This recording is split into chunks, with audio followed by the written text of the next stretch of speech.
Hare Krishna. So welcome back everybody to our daily Gita classes. Today we are going to be discussing from chapter number 2, text number 42 and 43. Okay. Om Namo Bhagavate Vasudevaya. Om Namo Bhagavate Vasudevaya. Om Namo Bhagavate Vasudevaya. Om Namo Bhagavate Vasudevaya. Om Namo Bhagavate Vasudevaya.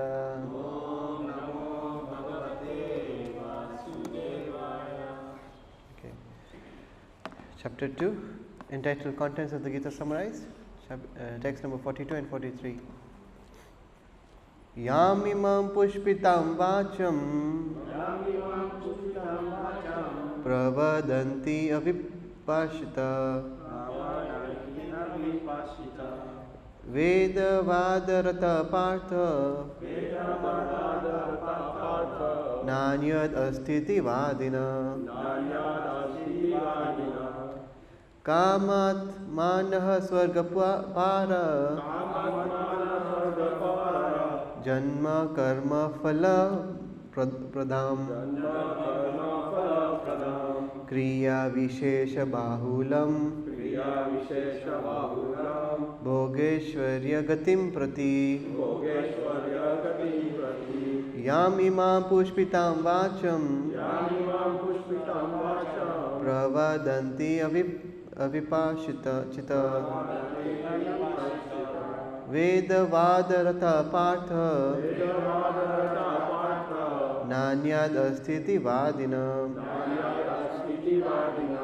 kama atmana swargapara janma karma phala pradam kriya vishesha bahulam bhogeshwarya gatim prati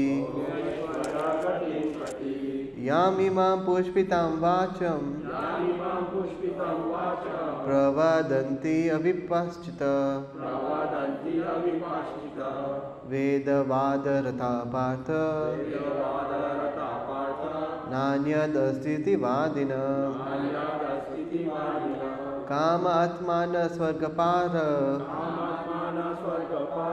janma karma phala pradam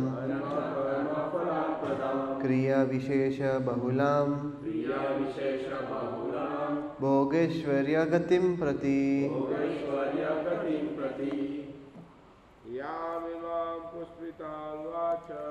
yamimam pushpitam vacham pravadanti avipashita vedavadarata partha nanyad astiti vadina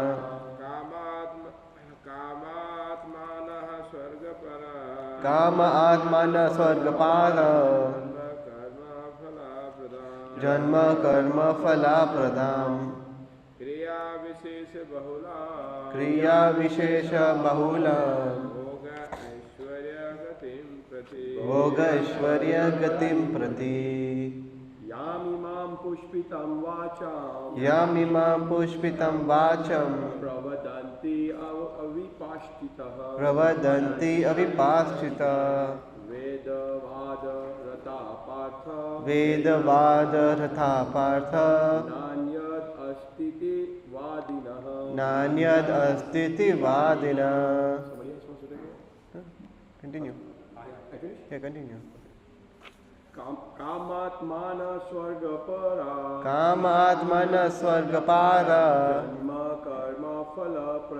janma karma phala pradam kriya vishesha bahulam bhogeshwarya gatim prati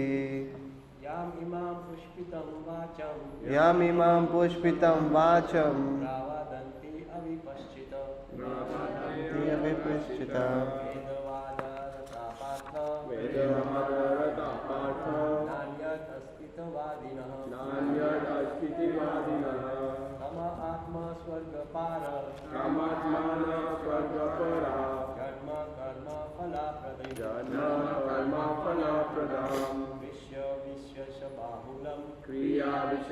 bahulam भोगेश्वर्य गतिं प्रति bhogeshwarya gatim prati Yamimam puspitam vacham yamimam pushpitam vacham Ravadanti avipaschita Pravadanti avipaschita Vedavadarata partha vedavadarata partha Nanyat astiti vadina astiti vadina Kamatmana swargapara kamatmana swargapara Janma karma palam pradam janma karma phala pradam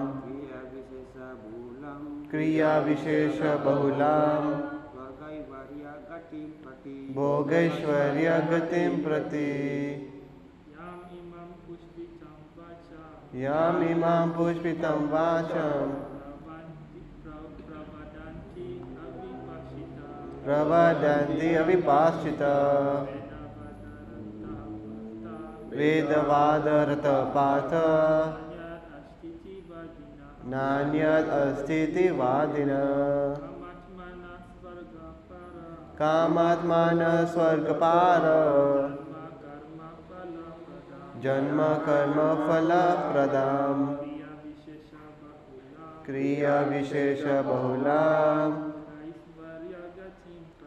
bhogeshwarya gatim prati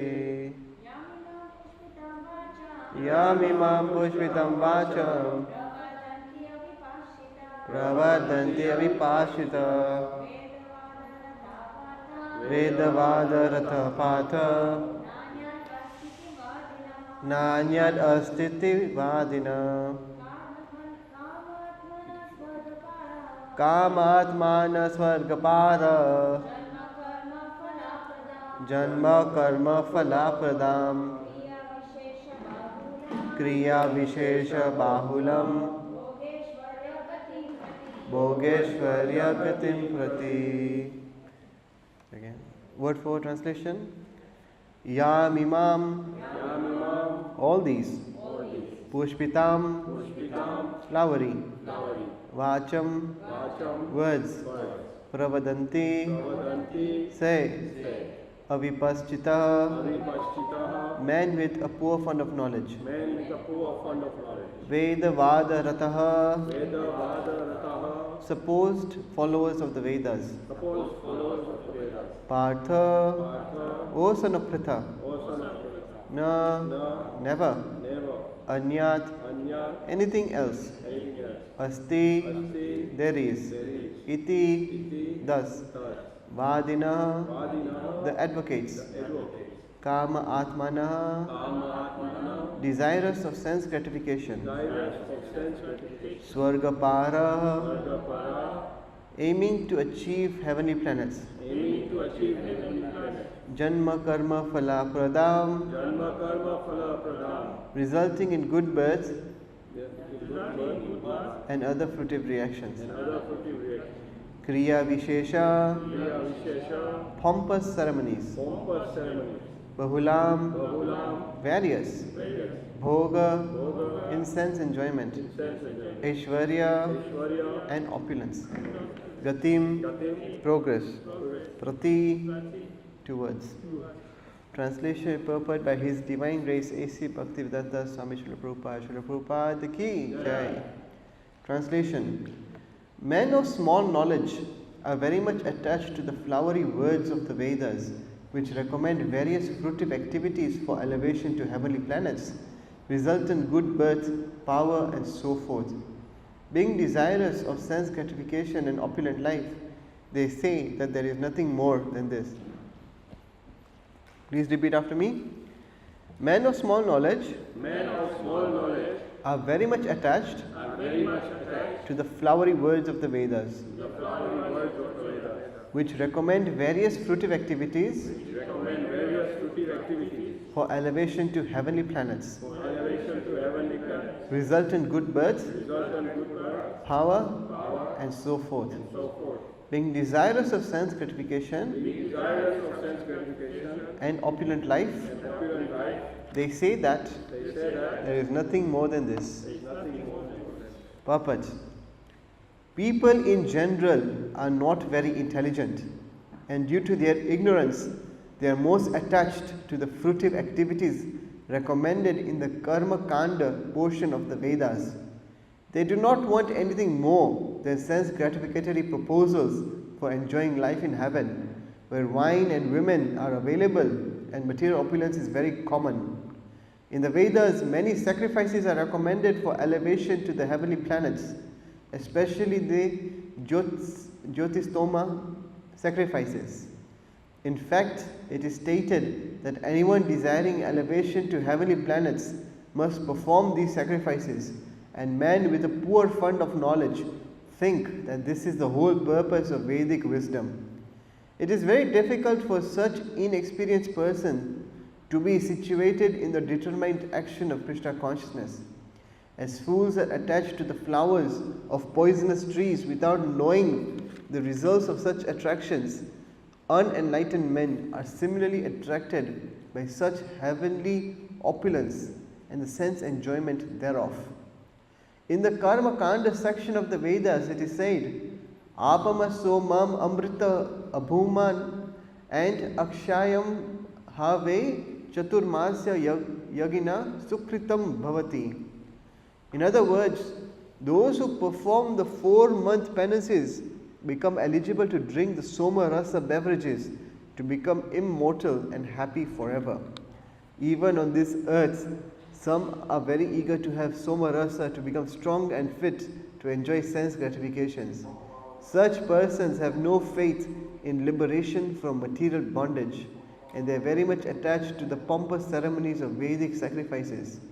They are generally sensual, and they do not want anything other than the heavenly pleasures of life. It is understood that there are gardens called Nandana Kanana, in which there is good opportunity for association with angelic, beautiful women, and having a profuse supply of Soma Rasa wine. Such bodily happiness is certainly sensual. Therefore, they are those who are purely attached to such material, temporary happiness as lords of the material world.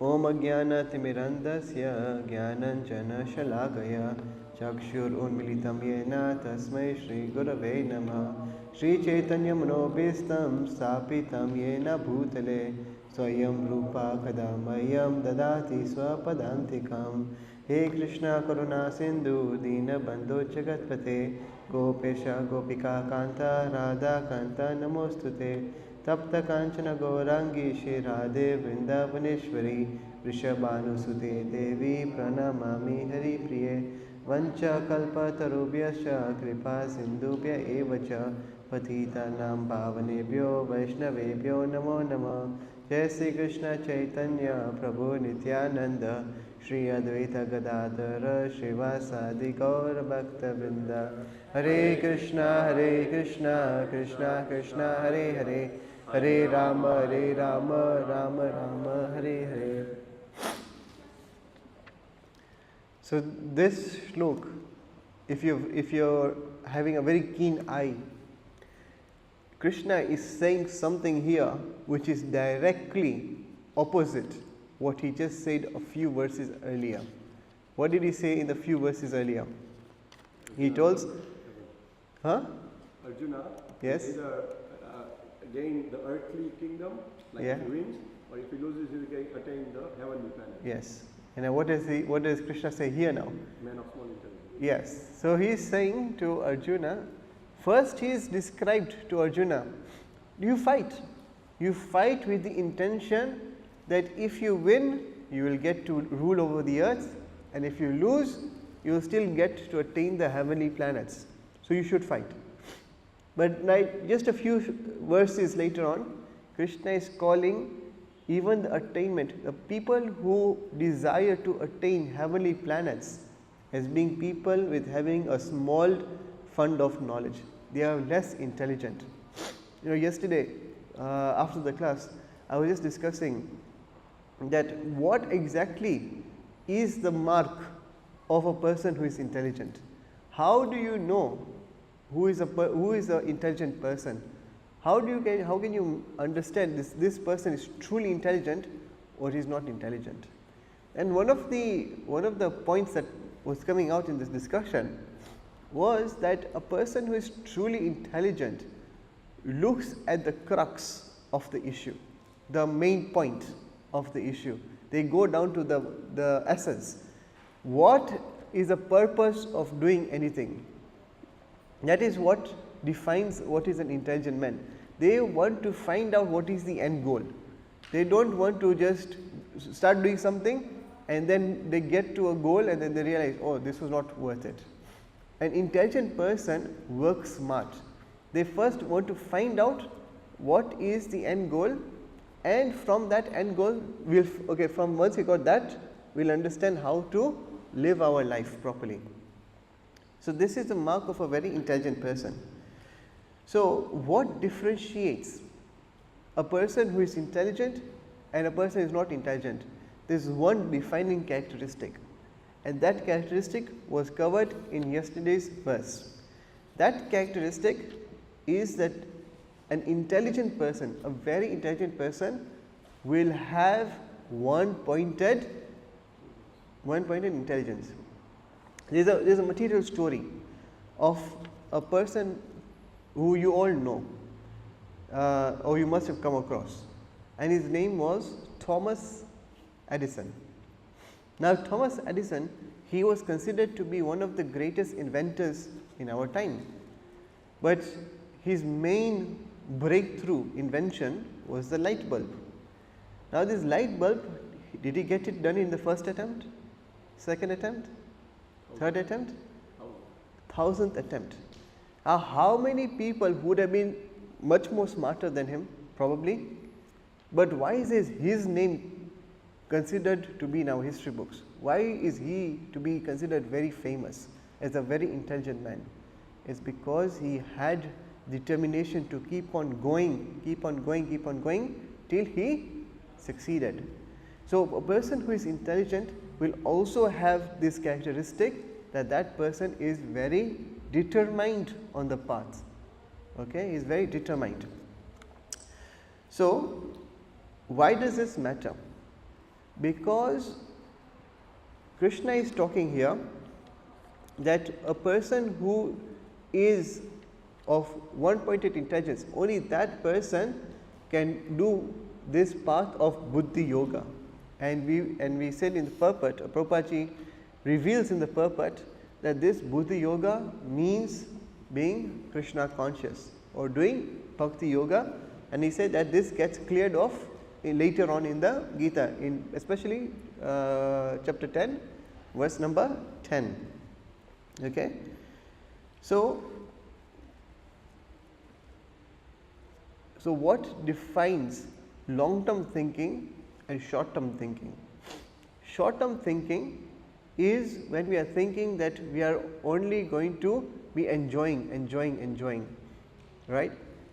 And long-term thinking is based on that I want to have constant happiness. Both people who are unintelligent and people who are intelligent, everyone in this world has got only one aim, that they want to be happy throughout life. Now, the way they go about attaining that happiness is different. The people who are really intelligent, they will look, okay, I always want happiness, I want constant happiness, but then they will start to analyze, okay, this world that I am living in, what is its experience is like? Am I getting constant happiness here, or am I getting happiness that is broken, that is fleeting, or that comes out after so much struggle? And is that really happiness, or is just the relief from the struggle considered to be happiness? These people are the very intelligent people. So these people go directly to a level known as Jnana Yoga. Now they are all looking for happiness, but they go to this level because they're more intelligent, they're more qualified. People who don't have the thing, they start to look for happiness in doing activities here and there. So they start to do this activity. If I can get some happiness from doing this, or I'm not getting happiness, then they'll change the activity, they do something else, they'll try to get it from there. So these people, they're trying to look for the right thing, but because they don't have sufficient intelligence, they try to do trial and error. they don't plan it out. They don't plan it out. They don't do long term thinking. So, these people, for them, the Vedas have recommended to do karma kanda. And if you look at our Vedas, 90% of it is to do with karma kanda, because the general population is in that level, as Prabhupada says, that most people are not very intelligent. They are thinking themselves to be the body, and so they try to do everything to get happiness at the bodily level. So, they are trying so much, but to raise them, the Vedas bring in karma kanda. They give them the promises that if you do this sacrifice, you will be able to enjoy much greater than you will ever be able to enjoy on this earthly plane. So, they said, okay, this is much better, I want to get happiness. So, when they follow the karma kanda section, then what happens? That they will do some sacrifices, they will get elevation to the heavenly planets, they will get more happiness there. But then what happens? It is not a permanent solution, it is a temporary solution. So, after spending all the credits, they fall back down here. But there is a difference. These people have now got a bit more understanding that there is a soul, that this life is not the end all and be all of life. Shri Shri Rukmini Dwarkadish ki jai, Shri Shri Sitaram Lakshman Hanuman ki jai, Shri Gaur Nitaya ki jai. So, these people who are followers of the Vedas, they understand that they will start from having desires that can be fulfilled in this life only, that oh, I want more power, I want good kids, I want a good harvest, I want a big car. But then what will happen? That when they get those things, then they will realize, if they are fortunate, that these things do not actually give me happiness. So, once they start getting the results of the sacrifices and start realizing that those things are not giving them happiness, then what do the Brahmins do? They say, okay, aim higher. Yeah, aim higher. You are asking for things in this material life, in this earthly planet, things that are that can happen in your life, but you are seeing the effects of this is not making you happy. So, why don't you try to aim for the heavenly planets? There is higher level of enjoyment there. So, then they will be like, okay, we did the karma sacrifices to get stuff in this life, we have gotten them in this life, yet it is not satisfied us. They will have that realization. But because they have seen that the sacrifices give some sort of benedictions, their faith has been increasing in the Vedas. Now they go to the do other types of higher types of sacrifices that elevate them to the heavenly planets. But then what happens? You still go up there and then you come back down. So, what has happened now? In this one step up, this person now gets an indirect lesson. And what is that indirect lesson? That, oh, I actually exist after death. When are you going to get the heavenly planets? After the end of life. So, here hidden in this understanding is the eternality of the soul. There is that understanding of Atma Gyan that comes in a indirect way. So, then they start doing yagyas to get to the heavenly planets, and this slowly, if they are lucky, if they are intelligent, they will realize that, okay, how long will I do this cycle for? How long will I do sacrifices here and then go to the heavenly planets and come back, go to the heavenly planets, come back? How long will this cycle go for? So, most people they stop here, yeah, and this is where Prabhupada writes, and actually he quotes this particular phrase of this verse so often. He says, Veda Vada Ratha Partha, that the supposed followers of the Vedas think that this is the aim of the Vedas. Why do they think that? because 90% of the Vedas are to deal with that only. The Vedas are categorized in 3 different levels. There is the Karma Kand, there is the Jnana Kand, and finally the topmost is the Upasana Kand. Upasana Kand is basically bhakti. Yes? So, Karma Yoga, Jnana Yoga, and then finally is Bhakti Yoga. Now, in the Vedas, 90% is to do with Karma Kand. So, people, they think that, oh, this is all what the Vedas are talking about. The Vedas are only talking about going to the heavenly planets and enjoying a higher standard of life there. That's all the supposed followers of the Vedas think the Vedas are all about. But actually the Vedas are not all about that. Yes, 90% of it is to do with Karma Kand, but then that is only the first step. There is a higher understanding, this higher knowledge, and that higher knowledge, it ends in doing Bhakti Yoga. And Bhakti Yoga is not discussed in most of the Vedas. Where are they discussed? They are even discussed in the Upanishads. The Vedas are subdivided into 4 different sections. The last section of those Vedas are known as the Upanishads. Now, the Upanishads, even in that, a lot of content of those Upanishads are to do with Karma Kand. Only a bit of the transcendental knowledge has been revealed in the Upanishads. It is revealed in the Upanishads. So, the actual understanding, the actual essence of the Vedic knowledge is not to do with Karma Kand, it is to do with Upasana Kand. But most people in this world are not intelligent enough to completely understand Upasana Kand. Yes, they are not intelligent because they have selfish thinking, and Upasana Kand, Bhakti Yoga, is completely opposite. Yeah, in Bhakti Yoga, you are dedicating yourself to Krishna. There is nothing selfish in there.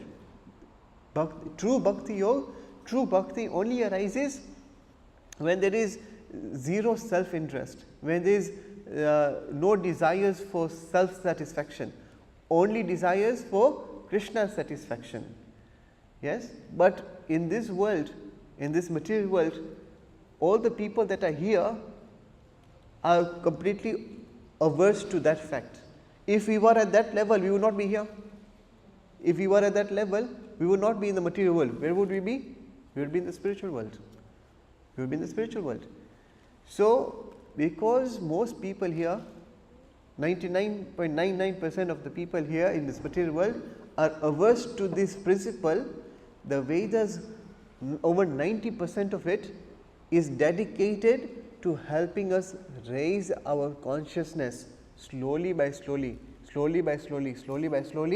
from going from most selfish to becoming most selfless. Okay? That is another characteristic of a person who has got small intelligence. A person who has small intelligence, small knowledge, is only thinking about himself. But a person with greater intelligence starts thinking about more than themselves. Like they see everything as connected to himself and him connected to everyone else. Yes, we will see how this progresses when we come to the later chapters of the Gita. How there's like they say that Vasudev Kutumbikam. When you see the world as your family, because you see everyone as part of Vasudev, you will see the Lord in everyone's heart. You see the many references in the Gita, even in 5:18, when they say that the learned sage is one who sees on equal vision the cow, the dog eater, the elephant, or the Brahmana, or the Chandala. All of a learned sage can see everyone with equal vision. And what is that equal vision? When he sees them as all of them belonging to the same Father, to the same Lord, although they are right now in different bodies. Yes? So that equal vision is a very high level. That's where transcendental knowledge is realized. So Krishna is basically highlighting this fact here, that that the people who are of small knowledge, they follow the Vedas, but they make one mistake. They think that the majority portion of the Vedas is what all the Vedas talk about. They don't even understand what is the essence of the Vedas. Yes, and what did Krishna say in chapter 15, text number 15? Krishna says this, that Vedescha sarve aham eva vedya vedanta krid vedavid eva chaham, that by all the Vedas I am to be known. Indeed, I am the compiler of Vedanta and I am the knower of the Vedas. So it's very clear, within the Bhagavad Gita it's very clear that the aim of the Vedas is ultimately to know who? To know Krishna. And that is at the end.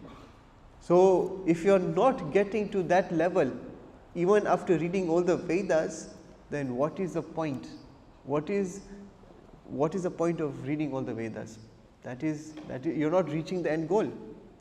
And as we said in the beginning of the class, that an intelligent person is the one who first finds out what the end goal is, and then he basically molds his life towards reaching that end goal. Okay? That is a sign of an intelligent person. That is what has been discussed in the previous verses. So this is what Krishna is trying to say. He is saying it very indirectly right now. And the reason why he is saying this right now, and why he needed to say to Arjuna that aim for the heavenly planets, is because he wanted to show the entire progression.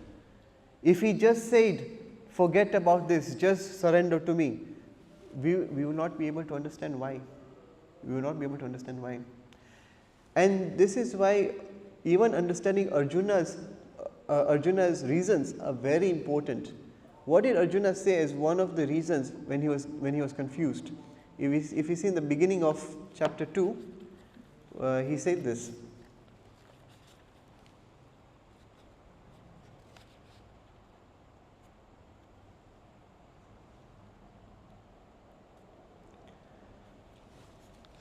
Trying to figure out.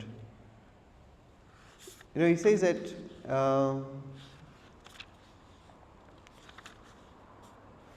Arjuna says that even if I gain the three worlds, then I still will not be feeling happy. That's a very, very, very important point that Arjuna says here. So he is showing to Krishna that he is already intelligent enough to not be swayed by the promises of heavenly kingdom. He has already got to that point where he is showing sufficient intelligence to understand that nothing material will ever satisfy the pain that he is having in this moment. And this is even there in the Bhagavatam. It is said that a person can only truly make a start in spiritual life when they are materially exhausted, when they understand that no amount of material achievement, no amount of material gain is ever going to truly satisfy me. When they have got experience of this, till that time real spiritual path doesn't increase or doesn't start. That is why even it is said in the Vedas, the first aphorism is Athato Brahma Jignasa, that the first point is you have to inquire into the transcendent, the transcendental affairs of or knowledge. Into the transcendental knowledge. Then that is the beginning point of understanding the spiritual reality, to understanding the purpose of life, to understand the purpose of the Vedas.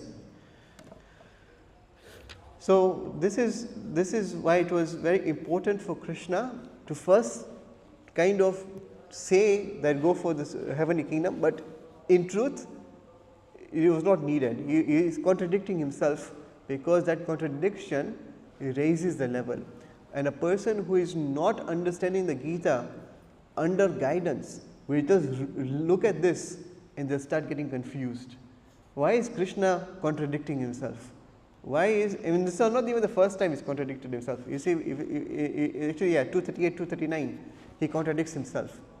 And a person who is just reading this without understanding it under guidance will, of course, misunderstand it. The Gita is a very systematic book.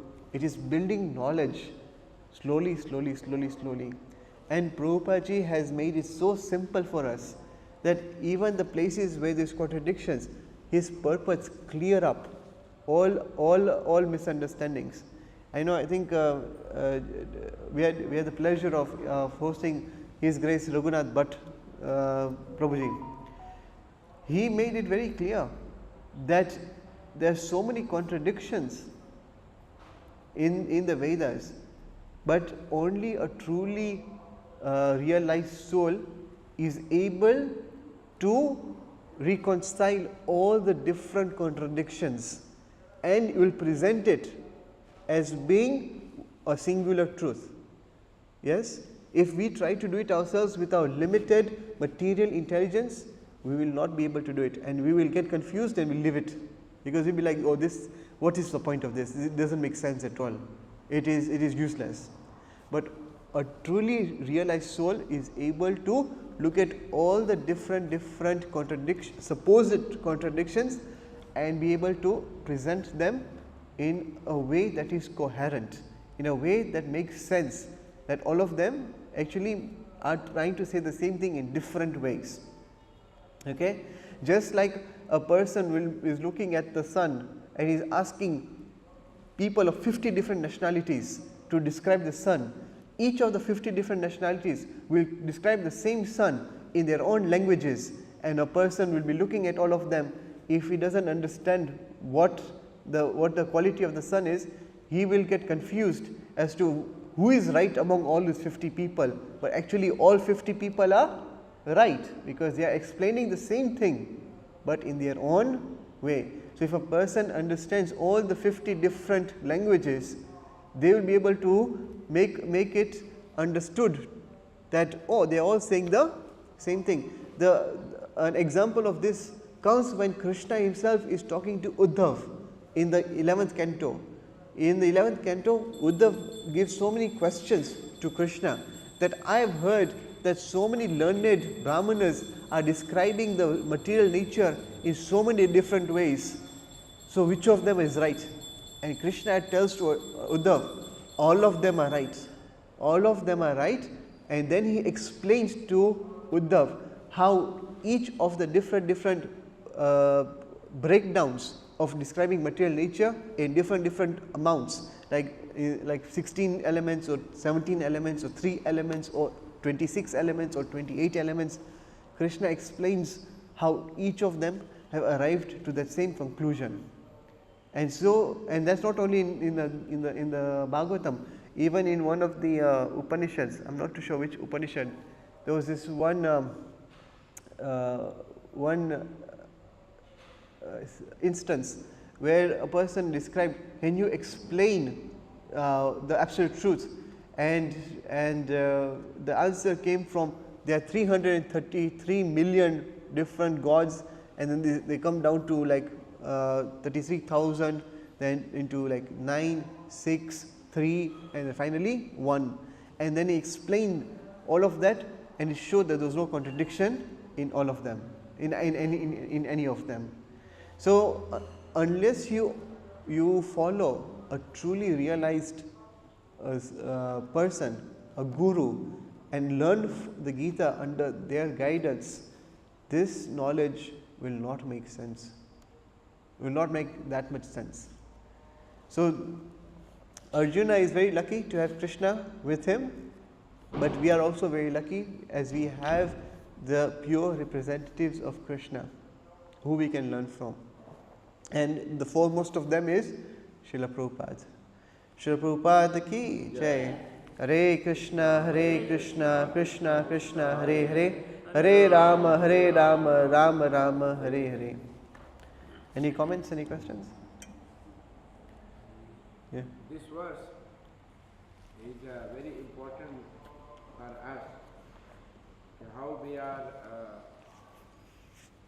materially attained since time immemorial because we are here. So that's why all these Vedas are explaining, because we have left the faith and trust in the Supreme Lord, then this world has given to us because of that. So again, to having the faith in the Supreme Lord, going back to Supreme Lord, so the developing that faith in a higher authority. That's why the Vedas are explaining about the heavenly things, for the Iskcon Karma Kanda sections. Karma Kanda section is because it gives the immediate result. Immediate result. Like for example, if a small baby start going to school, so first of all the mother saying, oh, you go in there in school, you get the lollipop. If you go in school, you get the so many toys. So you start to having, oh, let me go. That is called gradual progress for the right goal. So that school, going in school to not get the lollipop, not get the toys and play. School going to be educated. Similarly, the Vedas are explaining about the 96% in Veda is about the Karma Kanda, because that's why they are attracted about the higher authority. Then when they are going the higher authority, then at then same time the Karma Kanda is not actually is not only about talking about sense gratification. Inside like a sugar coated capsule, they take the name of the Lord Vishnu, Lord Krishna while they are doing Karma Kanda. Then sometimes those yajmans, while they are doing the yajna, they say, what is that? Can you explain me this? Then the expert Pandit, the Brahmins, then they start explaining, if you want that one, so this is the goal. So that's why this all is Vedavara, means they are attracted with the flowery languages of the Vedas, but to only attract them to start gradual journey towards the spiritual world. So that's why very important. So that's why after that sometime the people while in Veda, while they are doing that, they attracted to the impersonalism and the Vaidism. Because first you have to, then they going, then they become immediately detached. What is this? If you going to heaven, you are going to get that, then again you come back, you will not get anything. It is better to renounce everything. Then they sometimes attracted with the renunciation without understanding anything. That attracts the person in the impersonalism and Vaidism. But also, when they go in that, so when you go in the impersonalism or Vaidism, then still there is no connection, though no, because the soul, Atma needs the relation, there is Anand Abhyasa, means the nature of the soul is to enjoy, to be blissful. So when going the impersonalism and revision, they still there is no Anand. And after that, the things come. So what is the reality? Where I have to connect myself, where I can get the, what is the source of Ananda, source of this? Then they are diverting towards spiritual life, personal life. So this is the long way. It's a long way to go to spiritual. But whoever is intelligent enough, by the association of the pure devotees and by the some causeless mercy, then they immediately understand. Oh, what is this? Then immediately they take the path of devotional service as Upasana called. Oh, this is the real. Because, like for example, you go to have the diamond, diamond. The diamond you cannot just go and get the diamond. There is the mine is there for the diamond and the gold, but when the many even in African country there is a lot of diamond and gold, but still they are starving for the food. They have the diamond and gold, but they are starving for the food. Why? Because they don't know how to extract the diamond. So similarly in the Veda, only intelligent person, they know this is the award. Veda is there, so much thing, flowery word, but real thing is the Upasana can't. It is Bhakti Yoga, because only Atma can be satisfied when they connect with the Supreme Lord. Then they know how to extract that diamond and gold. So only diamond and gold can be extracted by the intelligent people, not the normal people. That is why that is the goal. The intelligent person can only understand the value of the spiritual life. So for that all these are given, slowly gradual process. So there is two process, that is called gradual process and there is a immediate process. That's why Prabhupada said Bhakti Yoga is the like elevator. Is like elevator.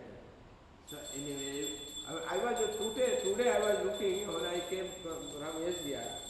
Many people they came, they were just rushing, they going with the walking, But I said, there is a total lift in here, nobody is going there. So immediately I went, I came with it, then start other following. Oh, this, all they were going. When going with the stair, big bag, how much struggle. But when I went there and I used the lift, everyone start following. Everyone start following. So only the few people, only intelligent person can grab that spiritual thing. Grab the spiritual. Then, by seeing those intelligent person, other can also follow. That's why it is Yadeda Acharita Srishta Tattat Devotaro Jana. The intelligent person has to very much stick with the spiritual life, so other can see. Why not everyone is going to enjoy, but why not this man is going enjoying? Why is always in chanting? Why is going in the temple, offering going in the Mangal Aarti and this and that? When the devotees are strict, then others they think there must be something. They are like today I saw a practical example. Nobody was going with the lift, two lift is there. Nobody was going. When I went, then everyone starts following. So that's why devotees of the Lord are very strict. Ekir Kuranandana. They are intelligent. They are strict with their goal. When they are strict with the goal, then today or tomorrow, even out of 1,000, even one person can follow. That is big achievement. You have saved that particular soul to going for all this long cut process. You have saved the particular. That's why Bahunam Janunamante, Manusyanam Sahasri. Even one person, then you have saved that soul. Going in long cut. Going heaven, going this loka, that loka, then again coming, and again going, you have saved the particular soul. So this is the explain here. Very nice, this was very nice.